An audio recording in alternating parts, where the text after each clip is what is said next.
അസ്സലാമലൈക്കും. ഇന്ന് 4:30 എണിച്ചാട്ടോ. അങ്ങനെ നടക്കാൻ പോട്ടോ. അത് കഴിഞ്ഞ് വന്ന് നിസ്കാരം കഴിഞ്ഞ് വേഗം ചോറ് വെക്കും. ചോറ് വെച്ചിട്ട് പിന്നെ ചായയും വെക്കും. അത് രണ്ടെണ്ണം കഴിഞ്ഞു കേട്ടോ. ഇനി ദോശ ചുടണം. ഇന്നലെ രാത്രി ആട്ടി വെച്ചതാട്ടോ ദോശ. അപ്പോൾ വാഴൻ്റെ തണ്ടാട്ടോ എണ്ണ തേക്കാൻ ഞാൻ ഉപയോഗിക്കാറ്. അതല്ലെങ്കിൽ ഉള്ളി കേട്ടോ, വലിയ ഉള്ളി അതാണ് എടുക്കാറ്. ഇതുണ്ടാകുമ്പോൾ ഇതെടുക്കും. അപ്പോൾ നല്ല സോഫ്റ്റായ മാവാട്ടോ ഞാൻ ആട്ടി വെച്ചതാണ്. പച്ചരി, ചോറ്, കുറച്ച് ഉലുവ, അതുകൊണ്ട് ആട്ടി വെച്ച നല്ല മാവ്. അത് ചുട്ടു കേട്ടോ. അത് കഴിഞ്ഞു വേഗം ബീട്രൂട്ട് നീളത്തിൽ അരിഞ്ഞു കേട്ടോ. ഒരു സ്പെഷ്യലി ഉപ്പേരി കേട്ടോ. ഇതൊന്ന് വെച്ച് കഴിച്ചാൽ എല്ലാവർക്കും ഇഷ്ടപ്പെടും. കഴിക്കാത്തവരൊന്ന് വെച്ച് നോക്കുക കേട്ടോ. നീളത്തിൽ അരിയുക കേട്ടോ, കനല്ലാണ്ട്.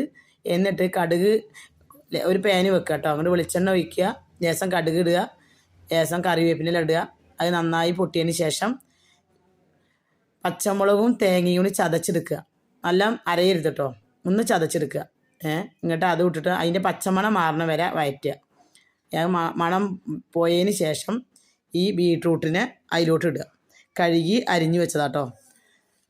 ഇങ്ങോട്ട് വെള്ളം ഒഴിക്കുകയോ ചെയ്യരുത് കേട്ടോ. ഇന്നത്തെ വെള്ളമൊക്കെ കളഞ്ഞു വെച്ചിരിക്കുകയാണ്, അതിൽ വെള്ളമില്ല. അപ്പോൾ അത് വെള്ളമില്ലാണ്ട് അത് നന്നായി ഞാൻ കുറച്ച് കമ്മിയാക്കിയിട്ട് കത്തണത് കമ്മിയാക്കുക അടുപ്പ്. എന്നിട്ട് മെല്ലെ വെക്കുക. എന്നിട്ട് വേണ്ട ഉപ്പ് ഇട്ടിട്ട് നന്നായിട്ട് മൂടി വെച്ച് വേവിക്കുക കേട്ടോ. ഇടയ്ക്കൊന്ന് ഇളക്കി കൊടുക്കണം. അങ്ങനെ വെള്ളം ഒഴിക്കുകയോ ചെയ്യരുത് കേട്ടോ. നല്ല ടേസ്റ്റാണ്. നിങ്ങളൊന്ന് ട്രൈ ചെയ്ത് നോക്കൂ. എൻ്റെ കുട്ടികളൊക്കെ നന്നായിട്ടുണ്ടെന്ന് പറഞ്ഞു. നിങ്ങൾ ട്രൈ ചെയ്ത് നോക്കിട്ടോ. വെക്കാത്തവരൊന്ന് വെച്ച് നോക്കൂ കേട്ടോ. പിന്നെ അത് കഴിഞ്ഞ് ഞാൻ രസം വെച്ചു കേട്ടോ. രസം ആണ് കുറച്ചാട്ടോ വെച്ചുള്ളൂ. വെളുത്തുള്ളി, ചെറിയുള്ളി, തക്കാളി, ഡയമണ്ട് ലൈഫിൻ്റെ പൊടി, തക്കാളി ഇത്തിരി 3-4 എടുത്തു കേട്ടോ. പുളിയൊന്നും വെച്ചില്ല.